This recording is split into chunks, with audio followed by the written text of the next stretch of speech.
Tombontsoa mandrakariva ry avana malala ny manona ny fiadanany tompo ho amintsika rehetra any amin'ny toerana misy antsika any amin'izao fotoana izao. Fotoana sarobidy ny fionana sala amin'izao satria tokony araraotina ny andro mba ahafahantsika mijery mamantatra ny zava-misy ankehitriny. Ary ny Baiboly dia manome amin'ny antsipiriany ny zavatra mety ametrahantsika ny fanontaniana. Misy ny olona teny hoe zavatra vitsivitsy ihany eo amin'ny fiainan'ny fiarahamonina no mba ambarany soratra masina. Kanefa tsika mahita, mahatsapa fa ny antsipirian'ny fiainantsika dia efa voarakitra ao amin'ny ten'Andriamanitra ny amin'izany zavatra miseho izany. Koa dia faly ny mitondra ny fiarabanao antsika rehetra indray amin'ity fotoana ity. Aoka ho tsapantsika ny fiadanan'i Kristy, ho tsapantsika ny fahasoavan'ny mahavonjy ary dia hamindra fo amintsika mianakavy Andriamanitra. Fifaliana indray ary zany no iarantsika midinidinika ny lohateny androany izay nampitondraina lohateny manao hoe lazao aminay ny andro ahatongavan'izany ary izay ho famantarana ny fiavianao sy ny fahataperan'izao tontolo izao.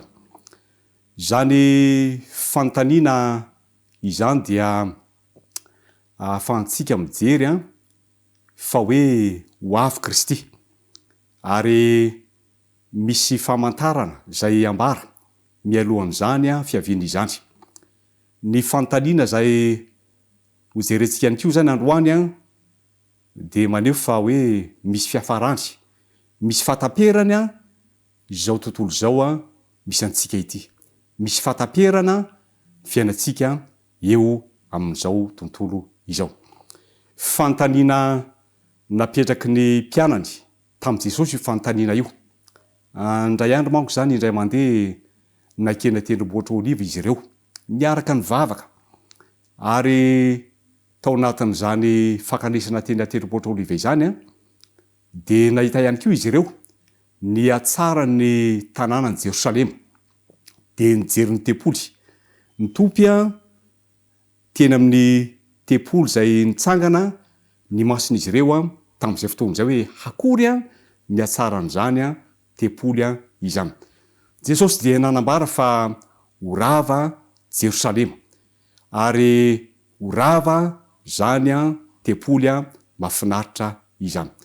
Io faravan'i Jerosalema io dia nampifandraisin'ny Kristy ihany koa zany ny amin'ny fahataperan'izao tontolo izao ary nampifantoka ny sain'ny mpianany ny amin'ny fiaviany ny amin'izany fahataperan'izao tontolo izao zany Kristy tamin'izay fotoana izay. Ary ho antsika mihitsy ny fanontaniana, ho antsika mihitsy ny valiteny izay efa noman'Andriamanitra ho antsika ary ilaintsika ny mampifantoka saintsika ny amin'izany fiavian'i Kristy izany. Raha mijeritsika ny Baiboly dia misy famantarana lehibe zany izay omen'Andriamanitra antsika, famantarana samihafa mahakasika ny fiaviany, mialoha indrindra ny fiaviana. Jesosy zany dia tsy manao zavatra tampoka, tsy manao zavatra manatanteraka zavatra anankiray izy raha tsy efa manambara misy filazana mialoha. Ao amin'ny bokin'ny Matthieu 7:20 dia ahitantsika ireo famantarana samihafa ary ny bokin'ny Luka ihany koa dia maneho amintsika zany famantarana mikasika ny fiavian'i Kristy eny amin'ny raholanitra izany. Misy ny famantarana eo amin'ny lafiny ara-pivavahana. Zao nge no ambaran'ny Baiboly amin'ny Matthieu 4:15 manao hoe ary Jesosy sy namalika nanao taminy hoe mitandrema fandrao isy hamitaka anareo fa maro no avy amin'ny anarako ka na hoe izao ny Kristy ka maro no voafita.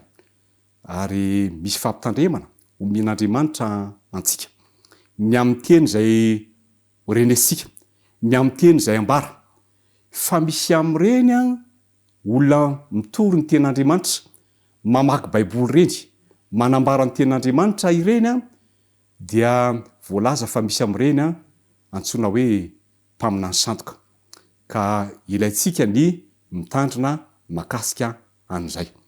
Eo amin'ny lioka araka amin'ny 25 dia ny tapany faharoa dia hoe efa kaiky ny andro ozy izy ka aza manaraka azy. Tsy ny teny rehetra koa zany ny marina, tsy ny teny rehetra no azo arahana sy inoana, fa misy ny marina ary misy ny lainga. Ka dia eto zany dia misy teny ambaran'ny Kristy hoe raha tsy ny fahamarinana no ambara, raha tsy milaza an'le marina le olona, dia izy hoe aza manaraka an'izany ianareo. Misy teny zay fiarovana ho antsika mandrakariva amin'izao fotoana izao. Ny famantarana eo amin'ny lafiny ara-politika ary men'Andriamanitra antsika ihany koa zany teny zany, famantarana zany mba hahatonga antsika tsy ho diso fomba fijery amin'izao fotoana izao. Mateo 4:17 zao ny voalaza hoe ary andria tsy filazanady ianareo koa mitandrema aza matahotra, fa tsy maintsy tonga izany nefa tsy mbola tonga ny farany. Fa isy firenena tsangana hamely firenena ary sy fanjakana hitsangana hamely fanjakana. Famantarana lehibe ty famantarana ara-politika ity. Ary Jesosy dia efa mahafantatra meloha ny zavatra iseho amin'ny ho avy. Ary raha mijeritsika zavatra misy ankehitriny dia tanteraka izany tenin'Andriamanitra izany. Misy ihany koa ny famantarana eo amin'ny lafiny tontolo iainana sy ny lafiny ara-tsosialy. Ao amin'ny Lioka 20:12 dia misy teny anankiray manaitra manao hoe ary sororo-tany lehibe ary mosary sy areti-mandrikana any amin'ny tany samihafa ary zava-matahotra sy famantarana lehibe avy any an-danitra. Tsy misy famantarana zay nolazain'i Jesosy hoe tsy tanteraka eo amin'ny zava-misy amin'izao fotoana izao. Ary tsy misy zava-dehibe hoe famantarana eo amin'ny lafiny tontolo iainana sy lafiny ara-tsosialy mihoatra nohon'izao fotoana hatrehantsika izao. Fa voalaza fa hoe isy horohoro-tany lehibe, isy mosary, isy areti-mandrikana ary zava-matahotra sy famantarana lehibe avy any an-danitra. Fotoana mabetsaka ny areti-mandrikana ary mahatonga antsika atahotra ny zava-misy iainantsika ankehitriny. Eo ihany koa ny famantarana eo amin'ny lafiny ara-pitondran-tena. Lioka 20:4-7 dia zao no nambaran'i Kristy manao hoe ary mitandrema fandrao ny fonareo ho vesaran'ny fisotrotoaka sy ny fahamamona ary ny fiahiny zao fiainana izao. Manahoana moa ny fitondran-tenan'ny zanak'olombelona? Miaratsy, miamitotoga ary mierisetra ireo fantatsahan-draha dia miainga amin'izany zavatra izany. Miainga amin'ny zavatra sotroina, miainga amin'ny sakafo zay ho antsika. Ary tanteraka ny ten'Andriamanitra raha mijery zantsika zavatra iainantsika ankehitriny. Koa misy fampitandremana mandrakariva hoe mitandrema fandrao ny fonareo vesara fisotrotoaka sy ny fahamamona ary ny fahafinaretana zao fiainana izao. Koa ny ten'Andriamanitra dia azo antoka ary mame fiarovana ho antsika izy mba tsy ho tafalatsika amin'izany fandrika izantsika, mba tsy ho tsafalatsaka amin'izany faratsiana zany fiainantsika, ny tokantrano, ny fianakaviantsika amin'izao vaninandro misy antsika izao. Raha jerena ary zany ny zavatra atrentsika dia zao hoe mihaino anatin'ny tahotra ny zanak'olombelona, manjaka ny herisetra miseho ireo loza voajanahary ary mitombo ny areti-mandrikana. Manahoana atsika raha hoe mijery ary mandinika ny zava-misy, ny vaovao, raha mihaino vaovao zany tsika manaraka ny zava-misy eo amin'ny fiainan'ny fiarahamonina, zava-misy manerina izao tontolo izao dia efa tanteraka mihitsiny zany ten'Andriamanitra izany. Eo amin'ny lafiny loza voajanahary raha tsy resaka amin'izany tsika dia misy ny hoe tsunami any ampitan-dranomasina any izay mandravarava mamotika tanàna maro ary betsaka ny olona tratra ny fahafatesana no zany loza voajanahary izany. Ny tondra-drano manimba ny fiainatsika, ny zava-misy reo rafitra eo fiaina fiarahamonina, ny rafitra eo fiarahamonina zany tondra-drano izany. Toy ihany koa zany zao hoe tsika niatrika an'ireny rivo-doza ireny de miteraka tondra-drano, loza voajanahary reny, ary miambitombo mihitsiny ny loza voajanahary ny tondra-drano amin'izao fotoana misy antsika izao. Manahoana ny amin'ny horohorotandry, efa nanambarana izany ny Baiboly hoe hisy horohorotandry ary mamotika ny tanànatsika, ny toeram-ponenantsika, mamotika faritra maro eo amin'izao tontolo izao zany horohorotany izany. Tsika moa mbola tsy de hoe nanatry masoan'izany mivantana teto amintsika teto, isaorantsika Andriamanitra, satria tsy misy teto amin'ny tany razantsika zany horohorotany zany, fa any ampitan-dranomasina any dia mandravarava, ary ao anatin'ny fotoana vitsimonja, ao anatin'ny segondra vitsimonja dia misy ny tanàna rava manapotika ny firenena maro zany horohorotany izany. Manahoana moa zany amin'ny lafiny ara-politika, niady any Ukraine zay fanandrinan'ny Russia sy Ukraine amin'izao fotoana izao. Ny Baiboly ange efa milaza ny an'izany famantarana izany meloa eo amin'ny lafiny ara-politika. Isy fanjakana hamely fanjakana, isy firenena hamely fanjakana, ary natao ho antsika amin'izao vaninandro misy antsika izao mihitsiny zany fanambarany ny ten'Andriamanitra izany. Ka manahoana ny fomba fijerinao, manahoana fandinianao, ny fahafantaranao, ny mahamarina amin'izany ambarany ten'Andriamanitra izany. Misy teny amin'ny Matteo 4:10 manao hoe famizany andro zany hozy izy disy fahoriana lehibe zay tsy mbola nisy toazy hatrizay ataon'izao tontolo zao ka mandraka ankehitriny sady tsisy intsony. Zany teny zany diavana de maneho fa velona amin'ny andro farantsika. Ary ny apôstôly Paoly amin'ny boky amin'ny Timothée 2:7 dia manamafy zay nambaran'ny Kristy. Faoko ho fantatrao izao fa any am-parany any dia hisy andro mahory. Ho antsika kristianina zavatra miseho ankehitriny dia manambara fa velona amin'ny andro farantsika. Andro mahory zao vaninandro misy antsika izao. Ny Baiboly dia mandresy lahatra antsika mandrakariva, ary tokony hanana fomba fijery makasika ny famonjena antsika amin'izao fotoana izao. Eritreritra ny amin'ny famindrampon'Andriamanitra, ny amin'ny famonjeny, ny amin'ny fitiavany antsika, ary aoka hifantoka eo amin'Andriamanitra, eo amin'i Jesosy ny fomba fijerintsika amin'izao fotoana izao.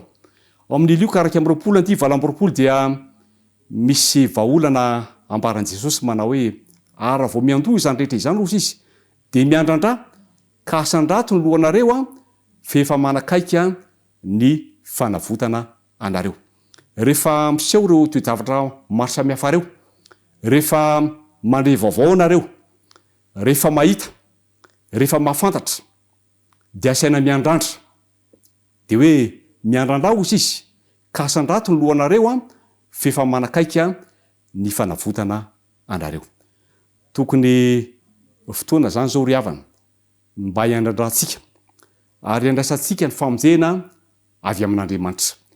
Ho rava izao tontolo izao, ho potika izao tontolo izao, tsy azo anterana ity toerana misy antsika ity fa ilaitsika manantena ny fanavotana mandray ny famonjena avy amin'Andriamanitra.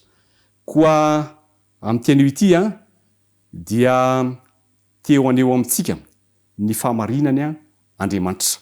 Manahoana ny finoanao an'izany ten'Andriamanitra izany, manahoana ny fatokianao an'izany fampitandremana afatry ny famindrapo avy amin'Andriamanitra izany. Matteo 4:10 manao hoe ary hotoriana amin'izao tontolo izao ity filazany tsara fanjakana ity, vao vombela firina rehetra vao tonga ny farany. Misy fomba fijery zay tian'Andriamanitra ananantsika. Aoka ny fomba fijerintsika mba hifanaraka amin'ny fomba fijerin'Andriamanitra. Tsy ny faharatsiana, tsy ny fahampitehana ry havana no amarana ny tantaran'ny tandry, fa ny fitoriana, filazantsara ny famonjena avy amin'Andriamanitra. Tsy ny areti-mandringana coronavirus na ny ady any Ukraine no amarana tantaran'izao tontolo izao, fa ny fitoriana, ny filazantsara ny ten'Andriamanitra. Ary menantsika ny vaovao mafaly, menantsika ny ten'Andriamanitra fa misy fiainana tsaratsara kokoa, misy fiainana azo antoka izay tian'Andriamanitra homenantsika, ary ilaintsika manana fomba fijery mifanaraka amin'izany fomba fijerin'Andriamanitra izany. Inona zany no vahaolana tian'Andriamanitra homenantsika amin'ity hariva ity? Fotoana tokony hiverenantsika amin'ny ten'Andriamanitra izao fotoana izao, fotoana mety indrindra hikatsahantsika ny fahamarinana ka andraisantsika ilay fanantenana mahafinaritra fa ho avy indray Kristy. Ao amin'ny Petera 2:4-7 dia misy teny malaza zay ambaran'ny Petera fa tokony anokana fotoana hifandraisana amin'Andriamanitra isika amin'ny alalan'ny vavaka. Efa nitombotra ny faran'ny zavatra rehetra, koa endre fa ka maonona tena ho amin'ny fivavahana.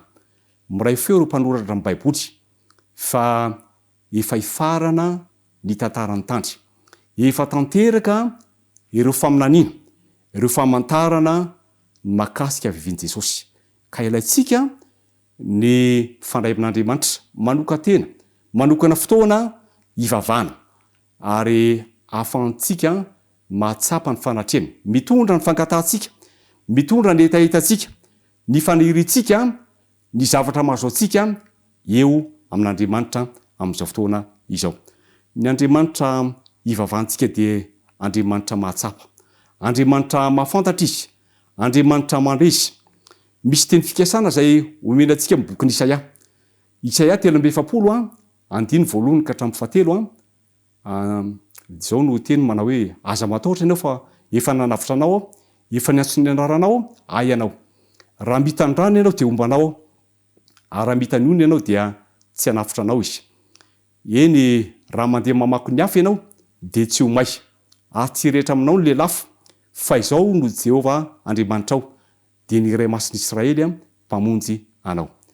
Isaia 2:1-7 izao no ambaran'ny mpaminany Isaia manao hoe: aza matahotra ianao fa momba anao, aza mierikerika foana fa izao no Andriamanitrao, mampahery anao sady monjy anao, eny mitantana anao amin'ny tanana ankavanany fahamarinako.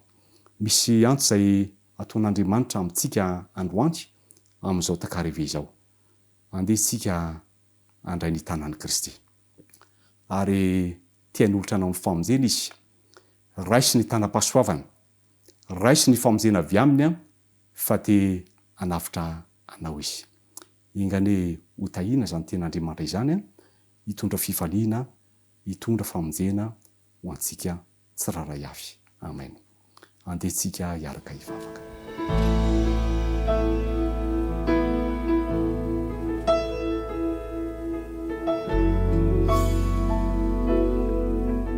Misaotra Andriamanitra fa nampahafantarina ho anay ny zavatra iananay ankehitriny, ny zavatra iseho amin'ny ho avy, ka tokony tsy ho diso ny fijerinay fa hifanaraka amin'ny fijerinao Andriamanitra, ny fijerinay, ary ianao dia mampifantoka anay ny amin'ny famonjena.